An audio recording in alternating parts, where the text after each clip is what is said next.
right. Hey y'all, it's Amanda and this is my Texas Zone 8 garden, and before we dive in, be sure to like this video, subscribe to the channel, and share this on your Facebook page. It is super bright.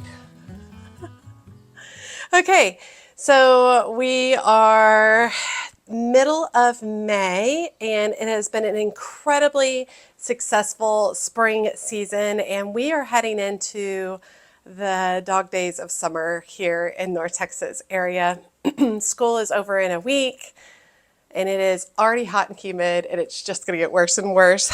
But it gave me an opportunity to reflect on what I have done this year in the garden, specifically how much seed starting has changed my gardening life. And I really feel that seed starting is the secret to a big, beautiful garden on a tiny budget. It really is.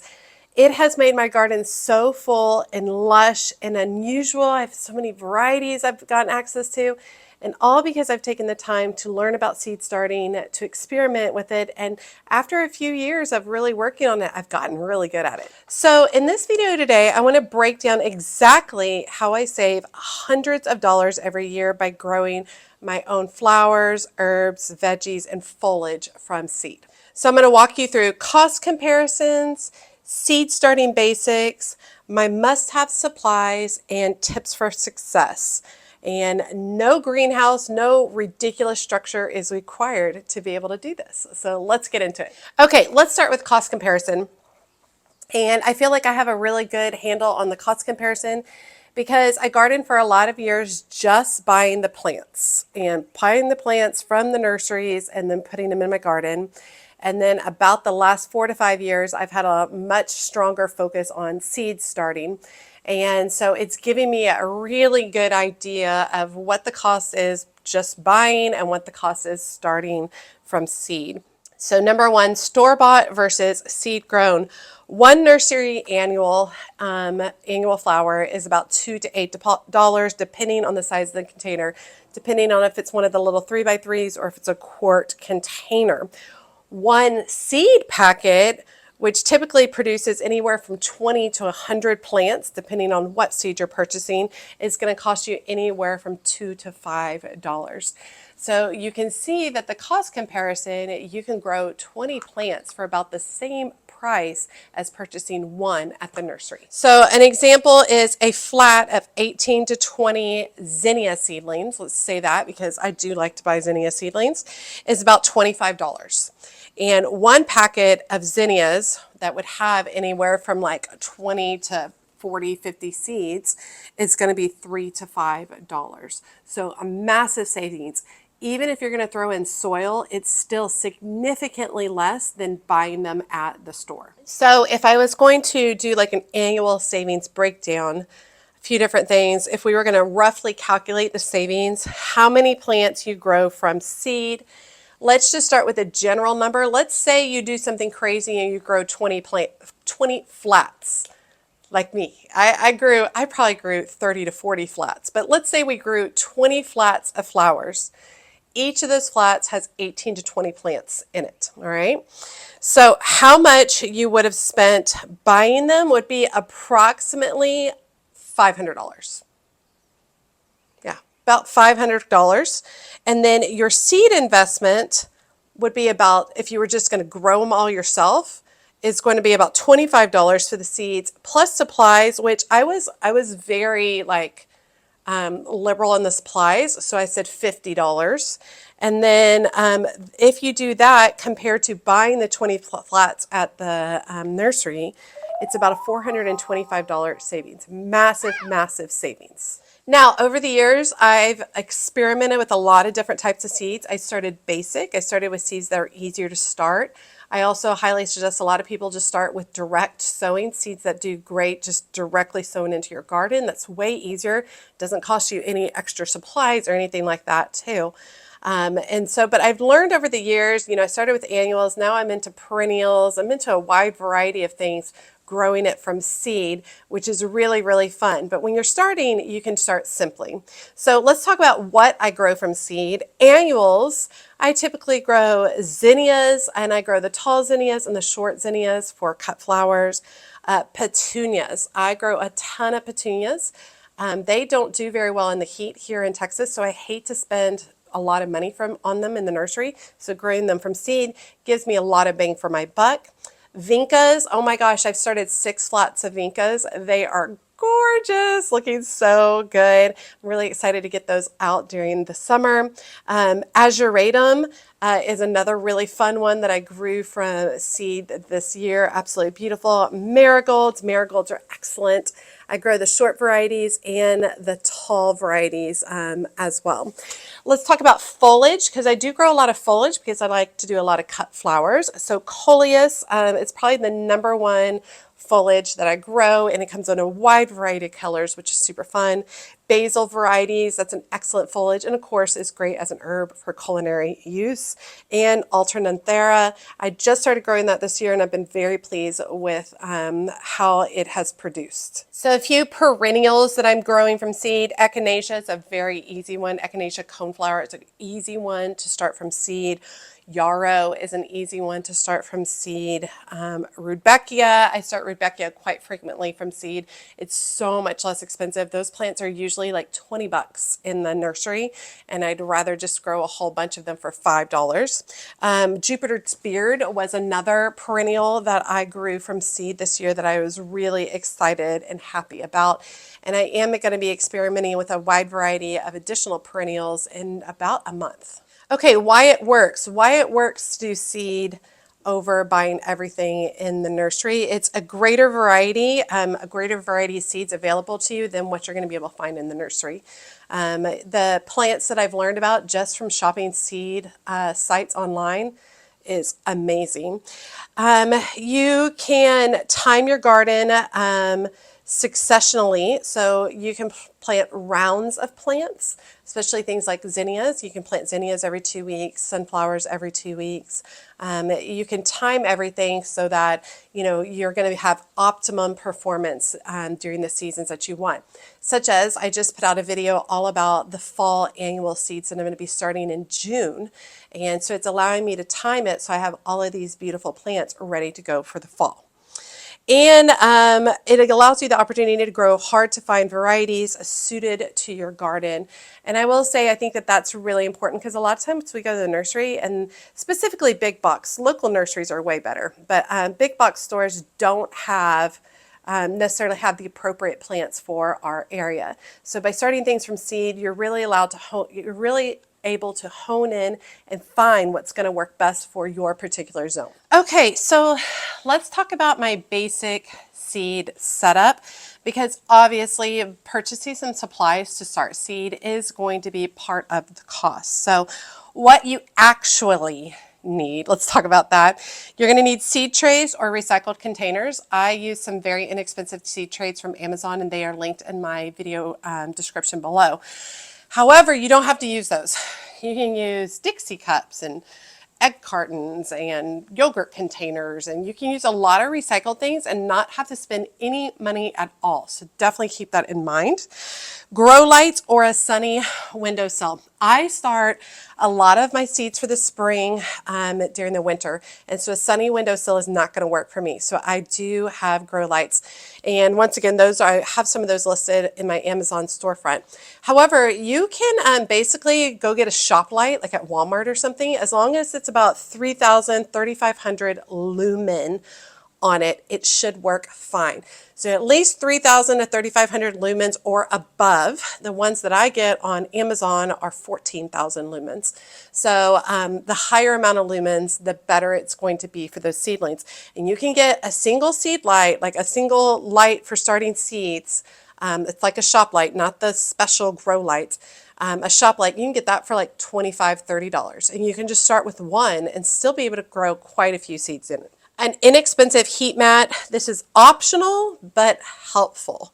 I grow most of my stuff inside, so it's typically warm. Some people will have to grow out in their garage or something like that. If you're growing out in your garage during the colder times of the year, you're gonna need a heat mat. I just keep it simple and get something on Amazon. I will say that looking on Facebook Marketplace is a good idea because there's lots of people selling seed starting stuff there. Seed starting mix or soil. So like to work with regular potting soil, specifically Burger BM.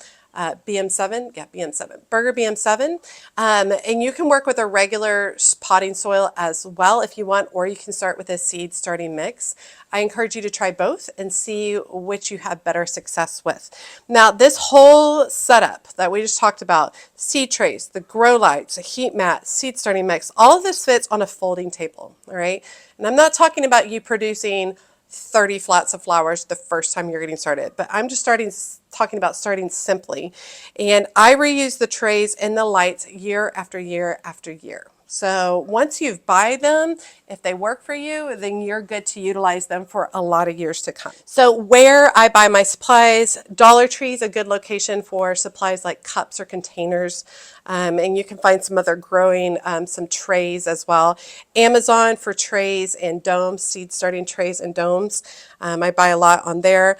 Online for bulk seed starting mixes. I don't typically do that because I like to buy a little bit at a time, which works better for my budget. Buying seeds from small growers, Etsy, garden swaps, or clearance sales. Trading seeds with people is great. You can check your local library. A lot of them will just have seeds for free. And then, of course, shopping seeds sales online is really great as well. It's humid, y'all. Okay, number 4, tips for success on a budget. Start small, grow smart.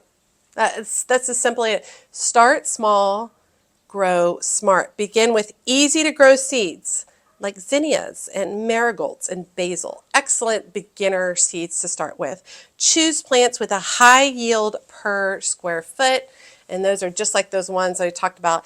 Start with zinnias and marigolds. You don't want to turn around and start with something like delphinium, which is a very difficult flower or seed to get started.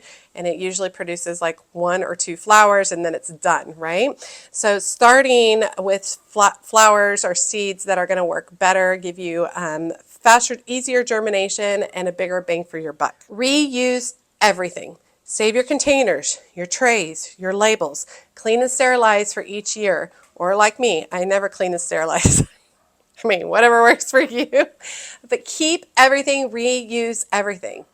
Definitely. That is definitely the way to go, so that perhaps the only thing you're buying each season is potentially seeds and some soil. Collect your own seeds. Once you have success on growing something from seed, save seeds from those zinnias and marigolds and cosmo and basil.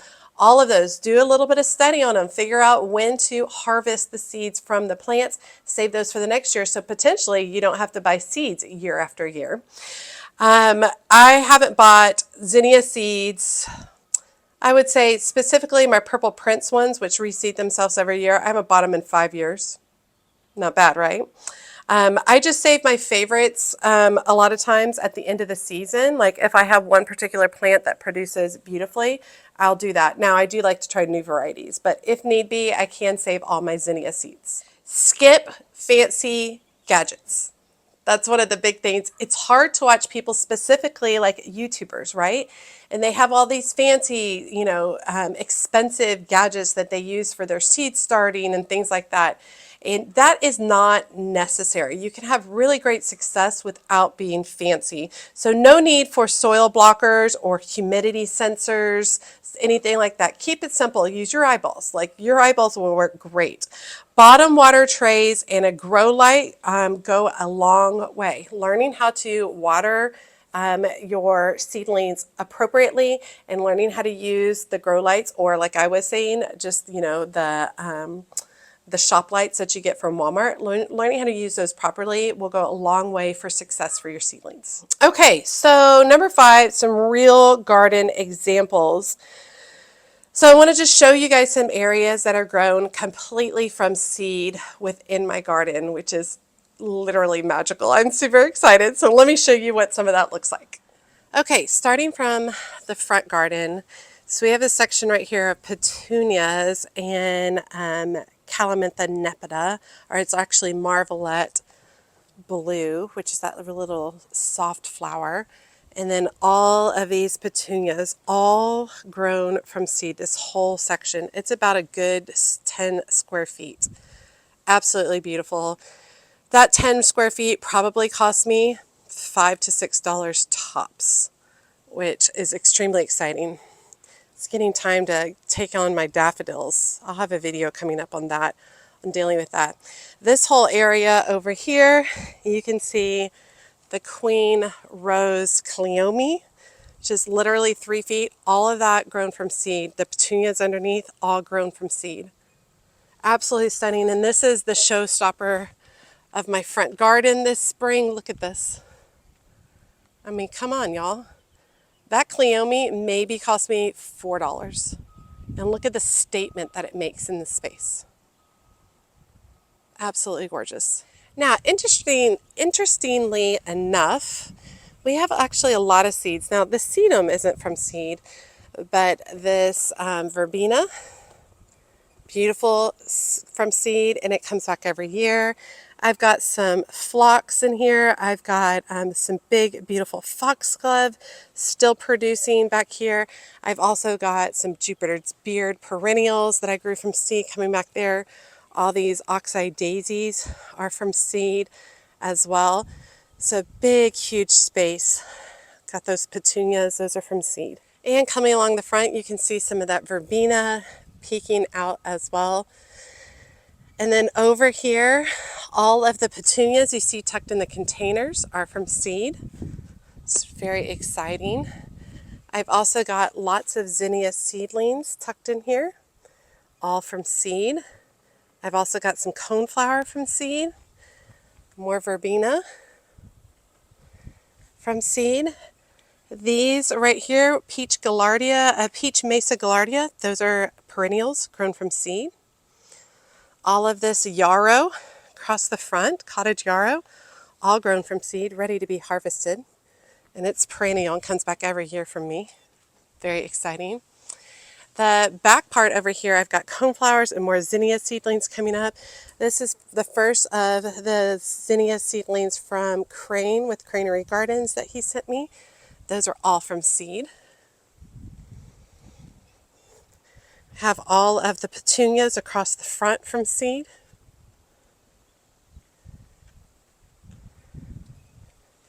And then getting back over here, I haven't done as much work over here, but I will say that I do have some candy tuft from seed that's doing pretty well. But let's go to the back.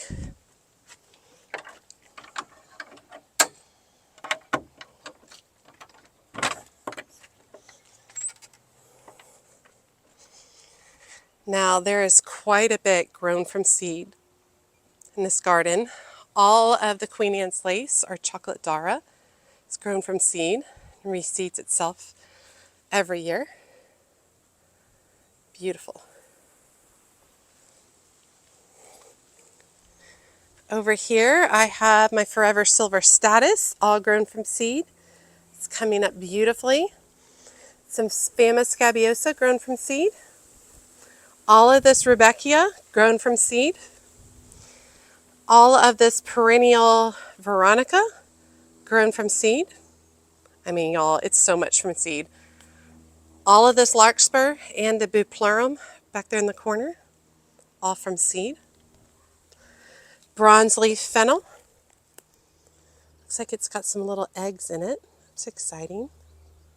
All from seed, and this will get eaten up pretty quick by all the caterpillars. This is the last of my snapdragons. They're all grown from seed. Up in my beautiful urns here, tons of petunias and bacopas, all grown from seed. Let me walk over to the other side for y'all. It really is amazing once you start to figure things out what can be grown from seed. So nearly everything in this bed. The coleus over here, basil, bells of Ireland, black-eyed Susan, more basil, creeping daisy, all grown from seed here. So you can imagine if I had to buy all these plants, there's a good 40 plants in here. And if I was buying them anywhere, you know, $2 to $8 a pop, there's no way I would be able to have a garden like this. These raised containers over here, there is a mix of things grown from seed and those not. Some bells of Ireland tucked in here. Lots of petunias tucked in here. This bed right here is zinnias and sunflowers, all grown from seed. My Lysianthus bed is about to just burst. So exciting. Look, these are all about to go. All of these Lysianthus grown from seed with some snapdragons mixed in, because this used to be my snapdragon bed. Mom's not grown from seed, but looking really good. Over here we have eggplant, all grown from seed. I'm ready for the first of my eggplant to get going. I don't really see any going. Lots of leaves, or lots of, blooms, but we'll see. All of my pepper plants, which I need to get over here and prune them. All my pepper plants from seed. So you can see that had I not learned to start things from seed, I would not have what I have here. I love this view. I really need to put a chair up here and just so I can just look. And that's really just touching on some of the stuff from seed. Let me show you what's on the back porch. Okay, on this back porch I have a bunch of stuff under here because of the heat. So you can see all my vincas ready to go. I've got lots of coleus, alternanthera, azuratum, more perennials, creeping thyme, tons of coleus, all ready to go out. They're all going for a project in the front. Very exciting. So all of that, all of those plants grown from seed. Hundreds and hundreds of plants. Now I do want to preface this, I've had lots of failures. That is part of the seed starting journey. That is part of the gardening journey. Seed starting, it takes a little bit to figure out what works best for you in your growing space. So that's very important. I can try to teach you techniques all day long, but until you've experimented a little bit to see what works best for you, you're not going to have success. I think that seed starting, the hardest part of seed starting is getting started, all right, is getting the items that you need, figuring out what seeds you want to start. Once you start to have success with seeds, it's addicting. It's totally addictive. And you'll want to try different ones and lots of different stuff. But of all the gardening hobbies I could have, it's one of the most inexpensive gardening hobbies I could have. And it saved me tons of money throughout my gardening process, which is great. But seriously, if you really think about it, a handful of seeds costs less than a Starbucks run, right? And that handful of seeds can equal 20, 30, 40, 50 plants, depending on what type of seeds you're buying. And there's just something so incredibly satisfying about fostering this seed to a full-grown plant. It is absolutely amazing. Highly encourage you to check it out. All right, I hope you guys enjoyed this. I get a lot of questions about saving money in the garden. Budget gardening is one of my big focuses this year. Got a lot of people who follow me specifically for seed starting, and we are continuing the seed starting process. I just did a whole video on summer seeds for fall color, so seeds I'm going to be starting in June, so that I have all the plants that I need for the fall. Very excited about that. I'm also going to have another video coming up of the perennial seeds I'm going to be starting this summer, and then of course, as I start each of those varieties of seeds, I will put out videos showing you how to do that. And if you are wanting to start some specific seeds, go ahead and look back at some of my other videos. I have videos on all hundreds of different types of seeds that I have started myself. All right, you all. As always, make sure you like and comment on the video. Every time you like and comment, it helps grow the video so much. And if you don't feel comfortable leaving a comment, just drop me an emoji below, letting me know you made it to the end of the video and you say hi. And be sure to check me out in my Patreon community. It is a group of people who are all things gardening, all things She's a Mad Gardener, and the link is in the video description below.